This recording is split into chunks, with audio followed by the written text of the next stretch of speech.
আজ আমি আপনাদের সাথে শেয়ার করব কিভাবে লাউ, শসা এই জাতীয় সবজিগুলোর বাকল ছোলা যায় সহজ পদ্ধতিতে।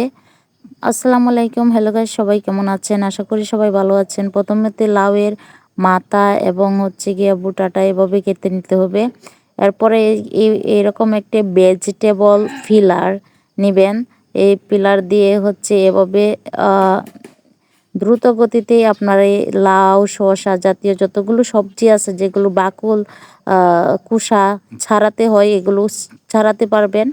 এটা খুবই কার্যকরী এবং সহজ পদ্ধতি। আমি খুব সহজ অল্প সময়ের মধ্যেই কিন্তু এই ছোলাটা ছাড়িয়ে ফেলছি। যেটা যদি আপনি দাও দিয়ে কাটতেন কিন্তু অনেক বেশি সময় লাগতো। আমি এটা হিসাব করেই বলছি। এই যে দেখুন কতটা সহজে এবং কতটা সুন্দরভাবেই লাউয়ের বাকলগুলো আমি ছাড়িয়ে নিয়েছি, যেটাকে আমরা খোসা বলি, অনেকে আবার বাকলও বলে থাকি। তো সেটা বিষয় না, সবচেয়ে বড় বিষয় এভাবে ছাড়ানোর পরে এভাবে ধুয়ে নেবেন। ধুয়ে নেওয়ার পরে কাটবেন, এতে লাউয়ের পুষ্টিগুণ বজায় থাকবে। তো বন্ধুগণ, আশা করি আপনাদের কাছে ভিডিওটি অনেক বেশি ভালো লেগেছে।